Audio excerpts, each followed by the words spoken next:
L'invité indésirable. Ce qu'il y avait de plus beau chez la petite Nesma, c'était son sourire. Elle était si débordante de joie qu'elle était devenue le rayon de soleil de tout le quartier.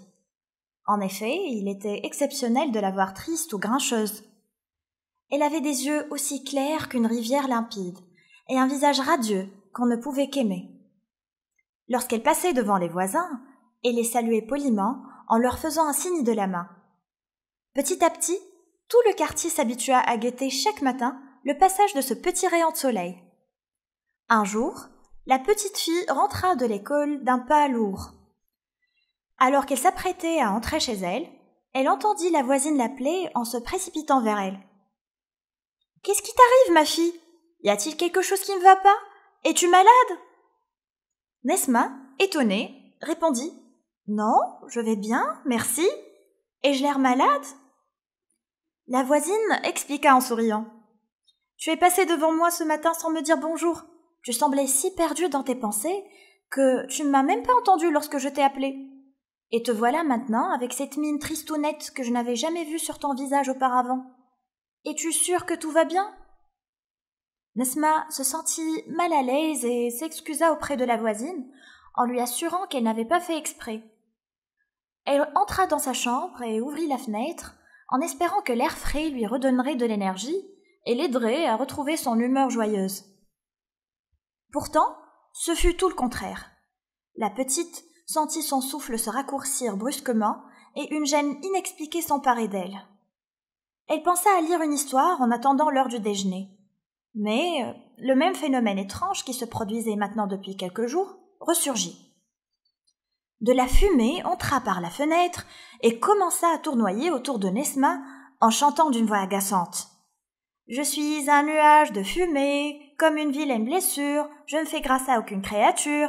Animaux, plantes, humains, gare à vous, car je suis là. Je m'étends sur les yeux, les cœurs, les poumons, je cause l'étourdissement, et à tous mes compagnons. Je contracte les nerfs, bienvenue à la dépression. Toc toc, devine qui c'est? Je suis la fumée à la malveillance illimitée. Désormais, petite fille, je suis ton invitée. Me permettons d'entrer, ou ne suis-je pas encore conviée ?» La fumée, insolente, entra sans attendre la réponse de Nesma. La petite tenta de mettre en garde l'intruse qui l'importunait en lui disant « Si tu es aussi méchante et malpolie, je te conseille de faire demi-tour. » La fumée répondit d'un ton moqueur « Mais c'est impossible, je suis invitée, même si tu refuses de m'accueillir. » Nesma essayait de faire comme si la fumée n'existait pas. Mais celle-ci ne se laissait pas ignorer. Elle se répandait partout. Elle s'échappait des voitures, des déchets brûlés, des trains, des bateaux et même des avions lointains. Un jour, elle aperçut l'ombre de la fumée se faufiler de la cheminée de leur salon et se rendit compte que celle-ci était vraiment partout. Plus la fumée se propageait, plus la petite Nesma étouffait et devenait irritable, tout comme son entourage. La fumée s'était imposée chez tout le monde, sans exception. Nesma était certaine que la fumée qui la suivait partout était la cause de sa pâleur, de son inquiétude et de son manque de concentration. Le maudit nuage noir était surtout responsable de la disparition du sourire radieux de la petite. Nesma réfléchit alors à une manière pour en finir avec ce nuage une bonne fois pour toutes. Pendant qu'elle prenait son goûter dans la cour de l'école, un petit oiseau s'approcha d'elle et la regarda patiemment, espérant qu'elle lui laisserait quelques miettes à picorer. Généreuse comme elle est, la petite lui donna plusieurs bouchées. L'oiseau, heureux, lui dit alors « Merci beaucoup, Nesma. »« Tu connais mon nom ?» s'étonna-t-elle. « Mais bien sûr, j'avais construit mon nid parmi les branches du grand arbre près de ta maison, et je te voyais presque tous les jours. Comment ne te reconnaîtrais-je pas, même s'il me semble que quelque chose en toi a changé. » « Je sais, j'ai perdu mon sourire, car une invitée désagréable et indésirable, nommée Fumée, m'a assombri la vie. »« Tu parles de la pollution de l'air ? Oui, tu as raison. L'air ici est très pollué, surtout depuis qu'ils ont abattu tous les arbres pour construire des magasins à leur place. Ils ont détruit ma maison aussi. Écoute, Si tu veux te débarrasser de cet invité indésirable et retrouver l'air pur d'autrefois, il n'y a rien de mieux que de demander l'aide aux arbres. Ils sont très forts. Vaincre la pollution sera un jeu d'enfant pour eux. L'oiseau battit des ailes et s'éloigna en faisant ses adieux à Nesma. Sur le chemin du retour, la petite fille chercha un arbre çà et là, mais ne trouva que des bâtiments en béton. Elle entendit alors, derrière elle, un rire moqueur, se retourna et vit la fumée. Celle-ci déclara avec sarcasme. « Si tu m'avais écoutée, petite, cela aurait été mieux pour toi que de prêter attention au bavardage des oiseaux. Ce que tu fais est complètement vain. Ne vois-tu pas? Il est impossible de trouver un arbre ici. S'il y en avait un, je ne serais pas à tes côtés, à me promener où je veux, quand je veux. À mon avis, c'est le moment de perdre espoir. Rends-toi à l'évidence que je suis une invitée qui ne partira jamais. » Nesma ignora les paroles de la fumée et se hâta jusqu'à atteindre le seul parc restant dans le quartier, à seulement quelques pas de chez elle.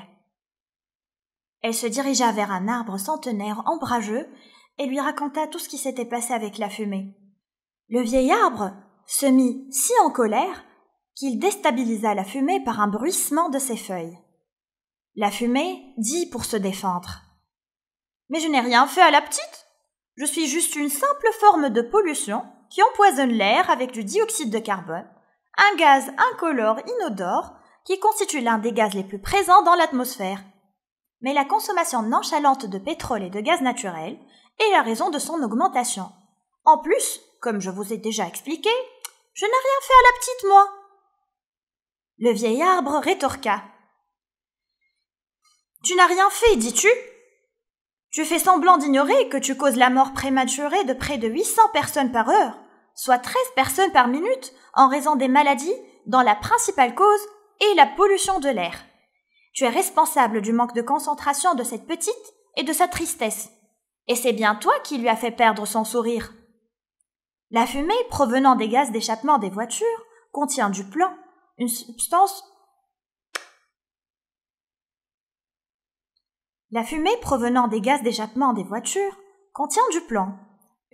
toxique qui reste en suspension dans l'air et qui est ensuite respirée par les êtres humains. Cela affecte leur système nerveux central, diminuant ainsi leur capacité d'analyse et de concentration. De plus, le plomb entraîne une diminution des globules rouges dans le corps humain, et lorsqu'il s'accumule dans la moelle osseuse, il perturbe le fonctionnement des nerfs. Ces substances toxiques accompagnent l'être humain tout au long de sa vie et finissent par s'installer dans ses os, ses dents et son cerveau. Tu n'as rien fait, dis-tu, mais tu entraves la croissance des cellules, surtout chez les enfants en période de développement. Nous devons nous débarrasser de toi, restaurer l'équilibre de la nature et redonner à la petite Nesma son sourire. C'est ce que tu fais de pire, vilaine fumée. Tu voles aux enfants leur sourire. » En un clin d'œil, le bruissement des feuilles commença à absorber le dioxyde de carbone avec avidité, et la fumée noire se dissipa peu à peu jusqu'à disparaître complètement. Le vieil arbre ne pouvait pas tout absorber tout seul. Il restait encore beaucoup de fumée à nettoyer dans la ville. L'arbre demanda donc à Nesma de s'adresser au soleil pour demander son aide, car le soleil était une énergie amie de l'environnement, renouvelable et propre. En comptant sur elle plutôt que sur les dérivés pétroliers, il y aurait une grande chance d'éliminer les polluants dangereux et de restaurer l'équilibre de l'environnement. Monsieur Soleil accueillit Nesma chaleureusement et lui promit d'être toujours au service de l'humanité et de la nature en fournissant de l'énergie électrique sans nuire à l'environnement ni le polluer. Il promit de remplacer le carburant des voitures, réduisant ainsi le coût du transport et l'impact de la pollution résultant de ces combustibles. Nesma ne put cacher son admiration pour Monsieur Soleil et ses capacités incroyablement infinies. Elle lui fit tellement d'éloges qu'il rougit de timidité et répondit avec modestie. « Je ne suis pas la seule énergie renouvelable qui est connue pour être amie de l'environnement.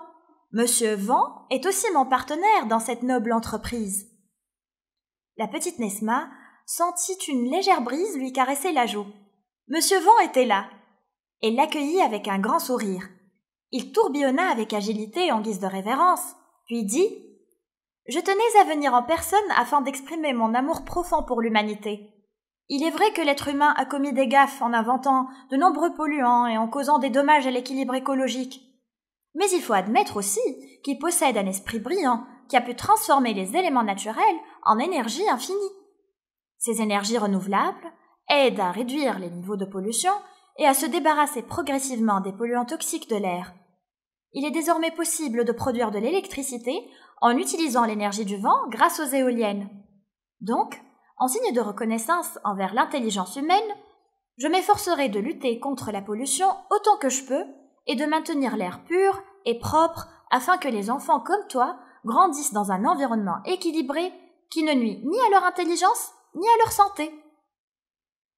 Nesma, le cœur léger, retrouva l'éclat de son sourire. Elle décida de présenter à son entourage ses nouveaux amis et de convaincre tout le monde de planter des arbres et de les entretenir. Car ce n'est que grâce aux efforts de tous les amis de l'environnement que l'invité indésirable, qui avait envahi la ville, finit par partir.